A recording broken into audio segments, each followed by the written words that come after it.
अस्सलामुअलैकुम प्यारे दोस्तों, उम्मीद करता हूँ कि आप सभी हजरात खैर व आफियत से होंगे। प्यारे दोस्तों, एक बार फिर से आपके सामने मुफ्ती सलमान अजहरी साहब से जुड़ी कुछ न्यू अपडेट लेकर हाजिर हुआ हूँ। मुफ्ती साहब जेल से कब तक रिहा होंगे, उनकी टीम ने अब तक क्या किया है जेल के दौरान, आप सभी तमाम हजरात को तो मालूम ही होगा कि मुफ्ती सलमान अजहरी साहब पर पासा एक्ट लगा था और अभी मुफ्ती सलमान अजहरी साहब से जुड़ी कुछ ताज़ा खबरें निकल के सामने आ रही है। तो पूरी जानकारी को जानने के लिए वीडियो में इन तक बने रहिएगा।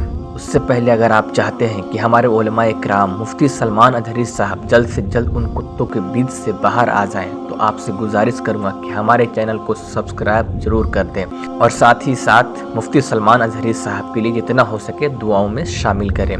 तो चलिए अब सीधी ताज़ी खबरों की तरफ आते हैं। मुफ्ती सलमान अजहरी जो इस्लामिक स्कॉलर जिनके करोड़ों दीवाने हैं, तो दोस्तों एक जानकारी मैं आपको बता दूं, सोशल मीडिया पे आपने देखा होगा कि वायरल वीडियो शेयर किया जा रहा है कि द ग्रेट खली मुफ्ती सलमान अजहरी साहब की शेर पर लिपसिंग करते हुए नजर आ रहे हैं और वो वीडियो 100% वायरल है। यानी कि अपने तो अपने गैर भी इनके दीवाने हैं और उसी मुफ्ती सलमान अजहरी साहब के ऊपर पासा एक्ट लगा दिया गया है। मुफ्ती सलमान अजहरी साहब को जेल में डालने की पूरी तैयारी पहले ही से थी और वह भी लगभग 12 महीने के लिए। लेकिन इन तमाम चीज़ों के बाद दोस्तों खबरें निकल के जो सामने आ रही है वो ये है कि मुफ्ती सलमान अजहरी साहब की टीमों ने मुफ्ती सलमान अजहरी साहब को लेकर हाई कोर्ट का दरवाजा सीधे खटखटा दिया है। उनका कहना यह है कि जो मुफ्ती सलमान अजहरी साहब पर पासा एक्ट लगाया गया है, उस पासा एक्ट को ही निर्वस्त करवाना चाहते हैं, यानी कि खत्म करवाना चाहते हैं और साथ ही साथ उन पर तेजी से सुनवाई हो, उन पर भी एक याचिका दायर किया गया है। प्यारे दोस्तों,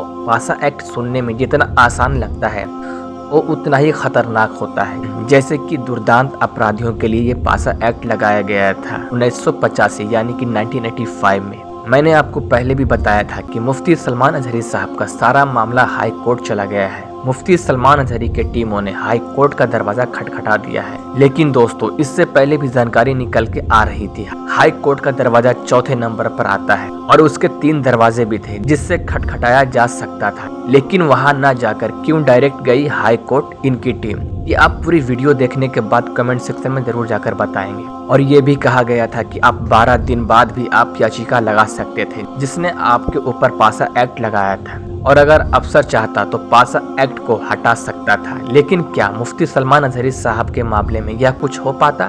क्या मुफ्ती सलमान अजहरी साहब पर से वही अफसर पासा को हटा देता? दूसरी नंबर में एक और जानकारी थी दोस्तों, वो यह थी कि पासा एक्ट की सुनवाई के लिए एक विशेष समिति थी। उस समिति में भी जाकर गुहार लगाई जा सकती थी, जो कि वहां भी लोगों की रिलीव मिला है और अक्सर लोगों की कामयाबी नहीं मिली। तो क्या मुफ्ती साहब के मामले में उनको समिति से बरी कर पाती, या मुफ्ती साहब की जो टीम थी तो क्या इनकी टीम को जाना चाहिए था? और तीसरे नंबर पर यह भी जानकारी वायरल हुई थी कि मुफ्ती सलमान अजहरी साहब के पासा वाले मामले में अगर वो गृह मंत्रालय यानी कि वो होम मिनिस्टर का दरवाजा खटखटाते तो वहां से पासा एक्ट को रिमूव किया जा सकता था। लेकिन उनकी टीम ने उन तीनों दरवाजे को खटखटाने के बजाय वो सीधा हाई कोर्ट का दरवाजा को खटखटाया है।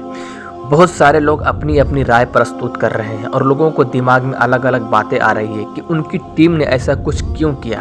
आपके जहन में क्या कुछ चल रहा है? क्यों उनकी टीम ने डायरेक्ट अदालत का ही दरवाजा खटखटाया है, वह भी हाई कोर्ट ऑफ गुजरात?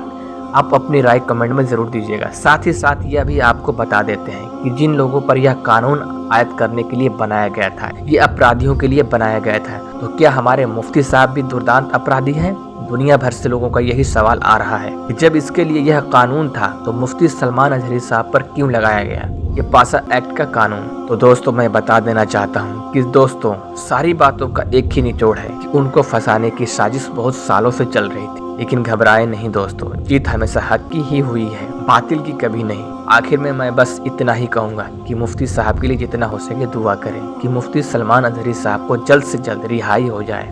तो दोस्तों उम्मीद करूंगा कि ये खबरों से कुछ पल के लिए आपको संतुष्टि जरूर मिली होगी। तो आखिर में वीडियो को एंड इसी गुफ्तगू पे करते हैं कि हमारे उलमाए किराम मुफ्ती सलमान अजहरी साहब को जल्द से जल्द रिहाई अता फरमा। तू अपने हबीब के सदक़े में और फिलिस्तीन के मुसलमानों पे भी अपना करम अता फरमा। अल्लाह हाफिज़। दुआओं में याद रख।